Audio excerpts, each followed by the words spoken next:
यह कहानी एक बहुत ही बुद्धिमान चिंपांजी की है। हनुक्का का खेल इंसानों के लिए सिर्फ 15 स्टेप्स में खत्म करना संभव था, लेकिन इस चिंपांजी ने इसे 20 स्टेप्स में पूरा कर लिया। आखिर वह इतना बुद्धिमान कैसे बना? यह सब एक कंपनी से शुरू हुआ जो बुढ़ापे की बीमारी सेनाइल डिमेंशिया का इलाज खोज रही थी। उन्होंने चिंपांजी को एक प्रयोगात्मक इंजेक्शन दिया।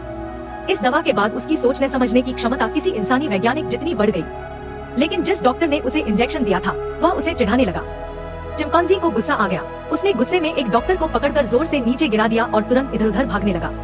मीटिंग में बैठे लोगों को यह फैसला करना था कि इंसानों पर यह प्रयोग किया जाए या नहीं। लेकिन तभी चिंपांजी ड्रग सेंटर की खिड़की तोड़कर अंदर घुस आया और यह सब रोक दिया।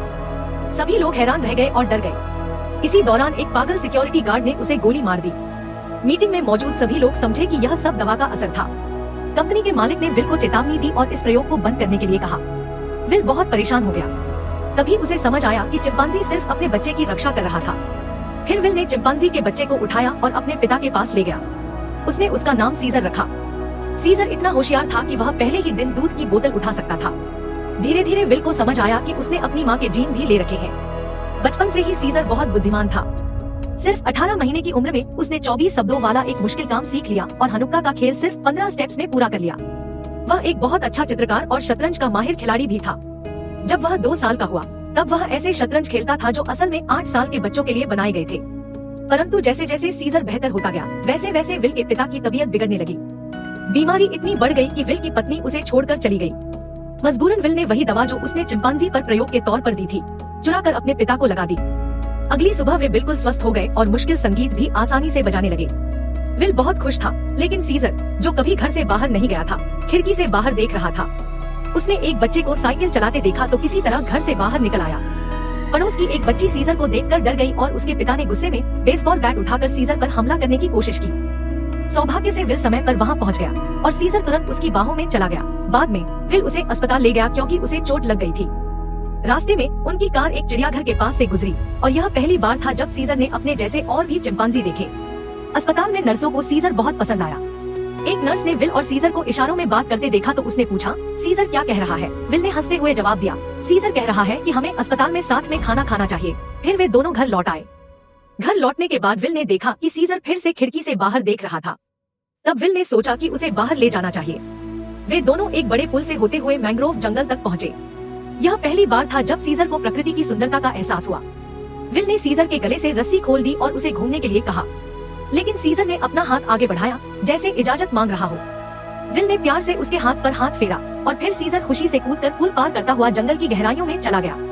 जब विल ने उसे वापस बुलाया तो उसने देखा कि सीजर एक बड़े पेड़ के नीचे खड़ा ऊपर देख रहा था। विल ने उसे पेड़ पर चढ़ने की इजाजत दी और सीजर तेजी से ऊपर चढ़ने लगा। वह एक पेड़ से दूसरे पेड़ पर छलांग लगाते हुए ऊपर बढ़ता चला गया। सीजर भी जंगल में घूमते घूमते 5 साल में जवान हो गया। अब उसकी नजर दूर तक देखने लगी और वह इंसानों से भी ज्यादा समझदार हो गया। एक दिन विल के पिता उल्टा चम्मच पकड़कर खाना खा रहे थे। सीजर ने उनका हाथ पकड़ा और धीरे से चम्मच को सीधा कर दिया ताकि वे सही तरीके से खा सकें। एक दिन सीजर ने बाहर शोर सुना। जब उसने खिड़की से बाहर देखा तो पाया कि उसका पड़ोसी अपने दादा के साथ बदतमीजी कर रहा था। यह देखकर सीजर को बहुत गुस्सा आ गया। वह तेजी से बाहर भागा और अगले ही पल उसने अपने पड़ोसी को पकड़कर नीचे गिरा दिया। गुस्से में आकर उसने पड़ोसी को मुक्के मारने शुरू कर दिए। पड़ोसी किसी तरह खुद को छुड़ाकर वहां से भाग गया, लेकिन सीजर इतनी आसानी से उसका पीछा छोड़ने वाला नहीं था। गुस्से में उसने पड़ोसी की एक उंगली काट दी। डरे हुए लोगों ने पुलिस को बुला लिया। कुछ देर बाद पुलिस आई और सीजर को पकड़कर एनिमल कंट्रोल सेंटर भेज दिया। जब विल को यह सब पता चला तो वह फौरन वहां पहुंचा। उसने देखा कि सीजर के गले में फंदा लगा हुआ है और उसने बेचैनी से गुजारिश की कि इसे हटा दिया जाए। आखिरकार इजाजत मिलने पर सीजर अंदर गया और नए माहौल को देखकर हैरान रह गया। जब वह इस माहौल में थोड़ा एंजॉय करने के बाद ऊपर जाने लगा तो उसे फिर एहसास हुआ कि यह सब कुछ नकली है और वह यहाँ से बाहर नहीं जा सकता। वह विल के साथ घर जाना चाहता था, लेकिन विल एक आम इंसान था जो कानून तोड़ नहीं सकता था। उसने सीजर से कहा कि वह सब्र करे ताकि वह प्रक्रिया पूरी कर सके और उसे घर ले जा सके। सीजर उदासी से शीशे पर सिर रखकर बैठ गया।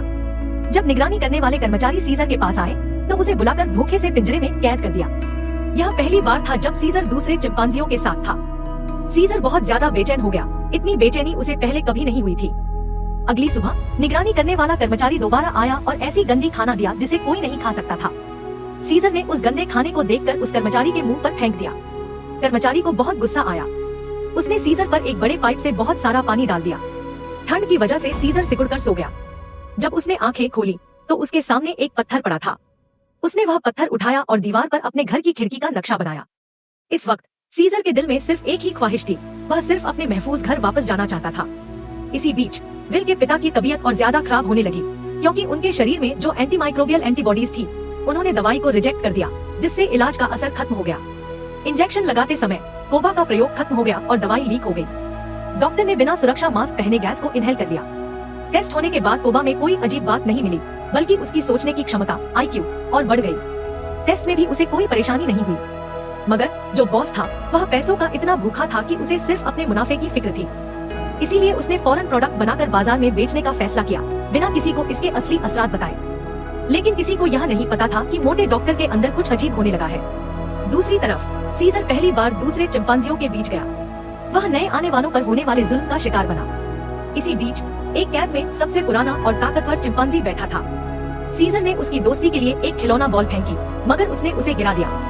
यह सीजर के लिए हैरान करने वाली बात थी। अभी सीजर ने सिर्फ 2 कदम ही चले थे कि अचानक चिंपांजी उस पर झपट पड़ा। बाकी सब बहुत जोश में आ गए। सीजर ने देखा कि कोई उसकी मदद करने नहीं आया। उसने फौरन एक पेड़ पर चढ़कर अपनी जान बचाई, लेकिन अचानक देखा कि चिंपांजी भी उसका पीछा कर रहे थे। उसे पता था कि उसे दोबारा तकलीफ उठानी पड़ेगी, और जो कुछ भी हो सकता था वह सिर्फ अपने आप को तसल्ली दे सकता था। उसने जेट को लात मारी और वह पागल होकर सीजर पर झपट पड़ा। जेट ने सीजर को अपनी बाहों और टांगों से झटका दिया, जिससे वह पेड़ से गिर गया। फिर जेट नीचे आया और दोबारा हमला करने के लिए तैयार हो गया। खुशकिस्मती से निगरानी करने वाले कर्मचारी ने एक बेहोशी का घेरा नार्कोटिक रिंग छोड़ा और जेट को बेहोश कर दिया।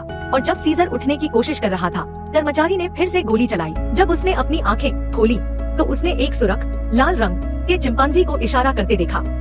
यह देखकर सीजर थोड़ा हैरान हुआ, क्योंकि मॉरिस, जो एक सर्कस में हाथ के इशारे सीख चुका था, ने उसे इशारा किया था। मॉरिस, जो एक लाल बालों वाला चिंपांजी था, ने सीजर को समझाया कि जो चिंपांजी बहुत ज़हीन, समझदार होते हैं, उन्हें ये लोग पसंद नहीं करते। अगली सुबह विल सीजर से मिलने आया। सीजर बहुत खुश था कि अब वह वापस अपने घर जा सकता है, लेकिन जब उसे यह बताया गया कि अभी उसका लीगल प्रोसेस पूरा नहीं हुआ, तो उसका दिल टूट गया। उसे समझ आ गया कि उसे इन लोगों के हाथों और ज्यादा जुल्म सहना पड़ेगा। उसने अपने कपड़ों से दीवार पर बनाई खिड़की साफ की, ताकि वह एक आम बंदर जैसा लगे। फिर दिन के समय जब सब मैदान में खेल रहे थे, तो वह चुपके से दरख्तों की शाखों पर चढ़ गया, ताकि बिल्डिंग की रचना, कंस्ट्रक्शन को समझ सके। इसी दौरान उसकी नजर नीचे पड़े एक पिंजरे पर गई, जिसमें एक किंग कॉन्ग बंद था। यह देखते ही सीजर ने फैसला कर लिया कि उसे क्या करना है। अगली सुबह निगरानी करने वाला कर्मचारी कुछ लोगों को बंदरों को दिखाने लाया, और उन्हें हंसाने के लिए उसने अपनी बिजली वाली छड़ी, इलेक्ट्रिक बैटन, उनकी तरफ बढ़ाई। लड़के ने सोचा कि शायद सीजर पानी मांग रहा है, मगर अगले ही पल सीजर ने लड़के का गला पकड़ लिया। मगर जैसे ही निगरानी करने वाला कर्मचारी वहाँ आया, सीजर ने उसे छोड़ दिया। जब कर्मचारी चला गया तो सीजर ने धीरे से अपनी मुट्ठी खोली, जिसमें एक चाकू था, और यह सब सीजर ने एक चाकू के लिए ही किया था। फिर उसने चाकू को एक लकड़ी से बांधा और धीरे धीरे उसे दरवाजे के लॉक में डाल दिया। लॉक खुल गया और सीजर चुपके से अपनी कैद से निकल गया। अगले ही लम्हे वह किंग कॉन्ग के पिंजरे के सामने था। फिर उसी तरीके से पिंजरे का ताला खोला और धीरे से किंग कॉन्ग को जगाया। गुंडम किंग कॉन्ग, जो बहुत अरसे से अपनी कैद से बाहर नहीं निकला था, पहले डर रहा था, लेकिन आखिरकार सीजर के कहने पर वह बाहर आया और अपनी आजादी का मजा लेने लगा। बाद में किंग कॉन्ग ने सीजर का शुक्रिया अदा किया। सीजर भी चाहता था कि किंग कॉन्ग की ताकत का इस्तेमाल करे, ताकि वह अपने दुश्मन चिंपांजी को हरा सके। फिर सीजर ने जेट के मुंह पर कोई चीज फेंकी, ताकि उसे अपनी तरफ बुला सके। जब एरो बाहर आया तो सीजर ने उसे लोहे के बैरल से मारा और नीचे गिरा दिया। एरो उठकर लड़ना चाहता था, मगर अचानक उसने अपने पीछे किंग कॉन्ग को देखा। एरो हैरान रह गया। उसके साथी भी इस मंजर को देख रहे थे। अब एरो अच्छे से समझ चुका था कि सीजर सबसे ज़हीन और ताकतवर है। विल ने एनिमल कंट्रोल के हेड को पैसों का लालच देकर उसे सीजर की रिहाई के लिए मना लिया, लेकिन जब उसकी नजर विल के हाथ में गले की पट्टी पर पड़ी तो उसका चेहरा बदल गया। जब विल वहाँ से चला गया तो सभी चिंपांजियों ने सीजर की मदद करनी शुरू कर दी। सीजर ने एरो को खाना दिया ताकि उसकी इज्जत बरकरार रहे, और एरो उसके सामने झुक गया। अब सीजर को सिर्फ एक ही चीज करनी थी, सभी चिंपांजियों को साथ मिलाकर आजादी हासिल करनी थी। फिर सीजर ने अपनी आजादी की योजना शुरू की और एक दिन सभी मिलकर भाग निकले। सबसे पहले उन्होंने लेबोरेटरी के तमाम मॉनिटर्स तोड़ दिए, ताकि कोई उनकी हरकतों को न देख सके। फिर वे अपनी कैद से निकलकर अपने दूसरे समझदार साथियों को आजाद करने निकल पड़े। बॉस जब वहाँ पहुँचा तो उसके सामने अफरा-तफरी का मंजर था। जब उसने अपना सिर उठाया तो उसने देखा कि पूरी बिल्डिंग बंदरों से भरी हुई थी, जो उसे घूर रहे थे। तमाम चिंपांजी शीशे तोड़कर बाहर आ चुके थे और अब वे दूसरी तरफ से भी मिलने वाले थे। बोर्ड ने फौरन फोर्स को बुलाकर बंदरों को खत्म करने का हुक्म दिया। चिंपांजियों को हुक्म दिया गया कि वे बिल्डिंग पर चढ़े, मगर एक चिंपांजी को पुलिस वाले ने गोली मार दी और जाल में डालकर अपनी गाड़ी में डाल दिया। जैसे ही पुलिस वाला गाड़ी में बैठा, एक भाला गाड़ी की छत को चीरकर गाड़ी में घुस गया। पुलिस वाले ने ऊपर देखा तो सीजर बिल्डिंग की छत से दूसरा भाला गाड़ी पर मार रहा था। पीछे से एरो ने उस चिंपांजी को आजाद कर दिया और गाड़ी पर नजरों की बारिश कर दी। जब सीजर ने देखा कि दुश्मन की गाड़ियां आती नजर आ रही हैं, तो मॉरिस और बक ने हथियार उठा लिए। मॉरिस ने एक मैनहोल कवर उठाकर फेंका, जबकि बक ने एक गाड़ी के इंजन को उड़ा दिया। अब 4 चिंपांजी एक साथ हो गए और एक गाड़ी पर बैठकर रेडवुड जंगल की ओर जा रहे थे। सभी चिंपांजी तेजी से ब्रिज पुल की ओर बढ़ रहे थे, लेकिन जैसे ही वे पुल पर पहुंचे, उन्होंने देखा कि पुलिस पहले से वहां एक बड़ी सेना तैनात कर चुकी थी। सीजर ने तुरंत हालात को समझ लिया। उसने चिंपांजी को रोका और मॉरिस के साथ मिलकर एक योजना बनाई। उन्होंने अपनी सेना को 3 हिस्सों में बांट दिया। कोबा के नेतृत्व में एक दल ब्रिज के ऊपर से जाएगा, मॉरिस के नेतृत्व में एक दल नीचे से, और सीजर के साथ 4 बड़े चिंपांजी सामने से लड़ेंगे। इसी दौरान छोटा किंग कांग घोड़े पर सवार होकर दौड़ा, जबकि बक ने इंसानों को पकड़ पकड़ कर फेंकना शुरू कर दिया। सीजर ने देखा कि बक बहुत गुस्से में था और वह एक पुलिस वाले को मारने ही वाला था, लेकिन सीजर ने उसे रोक दिया। इसी दौरान कोबा पुल के सबसे ऊपर चढ़ गया, लेकिन एक चिंपैंजी खुलकर दिख गया और उसे गोली मार दी गई। मॉरिस, जो नीचे था, उसने यह देखा और तुरंत अपनी सेना को आदेश दिया कि वे तेजी से पुल पार करें। जब सीजर ने देखा कि सभी चिंपैंजी तैयार हैं, तो उसने हाथ के इशारों से आदेश दिया कि बसों को उल्टा कर ढाल शील्ड बनाकर आगे बढ़े। धुंध के बीच जब सैनिकों ने बसों को देखा, तो उन्होंने गोलियां चलानी शुरू कर दी, लेकिन चिंपैंजी ने बसों का इस्तेमाल कर सारी गोलियां रोक दी। पुलिस वाले यह सब देख ही रहे थे कि तभी अचानक सीजर घोड़े पर सवार होकर धुंध से बाहर निकला। उसके एक इशारे पर कोबा आसमान से नीचे झपट पड़ा। इसी समय जो चिंपैंजी पुल के नीचे थे, वे भी लड़ाई में कूद पड़े। अब यह इंसानों और बंदरों के बीच एक भयंकर युद्ध बन चुका था। जेट एक गाड़ी के अंदर कूद गया और एक अधिकारी पर झपट पड़ा, लेकिन उसे सीजर की दी हुई सीख याद आ गई और उसने अपना गुस्सा काबू में रखा। सीजर लड़ाई को नियंत्रित कर रहा था, जबकि बक इंसानों को पकड़ पकड़ कर नदी में फेंक रहा था। इंसान डर के मारे भाग रहे थे और सीजर के नेतृत्व में चिंपैंजी यह युद्ध जीत गए। इसी बीच विल जंगल के बीचों बीच आ चुका था, लेकिन तभी अचानक एक हेलीकॉप्टर पुल के पास मंडराने लगा। सीजर शक्तिशाली था, लेकिन तेज गोलियों की बौछार में कई चिंपैंजी मारे गए और घायल हो गए। सीजर एक गाड़ी के पीछे छिप गया। उसने गाड़ी का दरवाजा खोला और अंदर कोई भी हथियार ढूंढने लगा। सीजर एक जंजीर लेकर बाहर निकला। एक आदमी ने अपनी बंदूक निकाली और सीजर पर गोली चलाने ही वाला था, लेकिन सीजर ने तुरंत अपनी जंजीर उस पर फेंकी, जिससे वह पीछे गिर पड़ा। तभी ड्राइवर ने पिस्तौल निकालकर सीजर पर गोलियां चलानी शुरू कर दी। तभी किंग कॉन्ग गुस्से में भागता हुआ आया और पुल से छलांग लगाकर सीधे हेलीकॉप्टर पर झपट पड़ा। हेलीकॉप्टर नीचे गिर गया। सीजर तुरंत आगे बढ़ा और किंग कॉन्ग को हेलीकॉप्टर से बाहर खींच लिया, लेकिन उसका सबसे करीबी दोस्त अब हिल भी नहीं रहा था। सीजर गम में डूब गया। तभी विल के बॉस की आवाज आई, जो कह रहा था, मुझे किसी भी तरह बचा लो।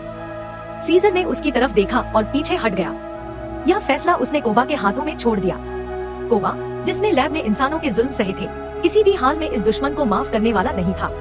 तभी कोबा ने धीरे से अपना पैर आगे बढ़ाया और हेलीकॉप्टर को आदमी सहित पुल से नीचे फेंक दिया। इसके बाद सीजर तुरंत चिंपैंजी को लेकर मैंग्रोव जंगल की ओर भाग गया। विल ने यह देखा तो वह तुरंत पुलिस की गाड़ी में बैठा और सीजर का पीछा करने निकल पड़ा, लेकिन सीजर सभी चिंपैंजी के साथ जंगल में प्रवेश कर चुका था। जब विल जंगल में पहुंचा, तो अचानक कोबा से उसका सामना हो गया। जैसे ही कोबा विल पर हमला करने वाला था, सीजर ने एक जोरदार छलांग लगाकर उसे दूर धकेल दिया। गुस्से में कोबा फिर सीजर के पास आया, लेकिन सीजर ने उसे एक कड़ी नजर से देखा और कोबा पीछे हटने पर मजबूर हो गया। इसके बाद सीजर ने विल की ओर हाथ बढ़ाया और उसे उठने में मदद दी। विल सिर्फ माफी मांगने और सीजर को वापस अपने घर ले जाने आया था। सीजर सोच में पड़ गया। उसे याद आया कि विल ने उसके लिए कितनी मेहनत की थी, लेकिन जब उसने जंगल के अंदर अपने साथियों को देखा, तो उसे समझ आ गया कि अब उसका घर यही है। उसने धीरे से विल के कान में कहा, यही मेरा घर है। विल सीजर की बात सुनकर हैरान रह गया, लेकिन उसने समझ लिया कि अब वह सीजर को रोक नहीं सकता। सीजर अपने साथियों के पास वापस चला गया। उसके चेहरे पर उदासी थी। चिंपैंजी ने उसे इज्जत दी और आखिरकार सीजर उनका सच्चा नेता बन गया। यह एक नए युग की शुरुआत थी। आगे क्या होगा, यह सिर्फ वक्त ही बता सकता था। इसका अगला हिस्सा देखने के लिए हमारा चैनल सब्सक्राइब कर दे, ताकि हमारी हर वीडियो आप तक पहुंचती रहे।